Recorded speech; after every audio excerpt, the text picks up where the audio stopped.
बिस्मिल्लाहिर्रहमानिर्रहीम अल्हम्दुलिल्लाहि रब्बिल आलमीन वस्सलातु वस्सलामु अला रसूलिल करीम अम्मा बाद अऊज़ु बिल्लाहि मिनश शैतानिर रजीम बिस्मिल्लाहिर्रहमानिर्रहीम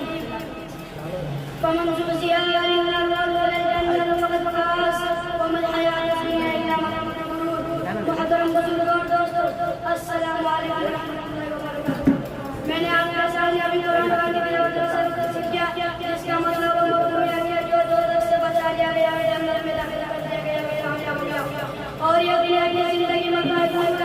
तालाब के अंदर भी समुद्री पानी में नरम चारा देखकर उसकी तरफ लगती और उस चारा का खाना चाह के अचानक एक बड़ी मछली आई और बोली, हरी बहन का इंसान बेचारा मत का बेचारे जो एक डोर से बंधा हुआ वह डोर एक आदमी के हाथ में आई, जिसकी तरह में बेचारे को काट और काटा गया अलग से डोर खींचकर दूध को पानी के बाहर निकाले और अपना घर जाकर उसको काट कर पकाए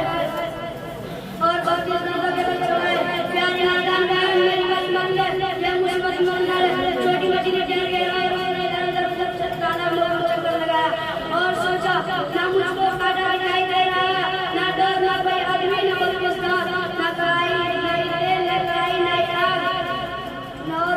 बिल्कुल आजाद। जरा सी देर में गाँव से बाहर चली जाती हूँ, बच्ची सोचती रही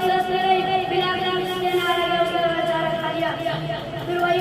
खबर बड़ी मछली ने दी थी। इस तरह अल्लाह ने अपने महबूब रसूलों को भेजकर इंसानों को आगाह किया कि इंसान ने तुम्हारी जिंदगी सब कर लिया, बल्कि इसके बाद भी खत्म होने वाली है।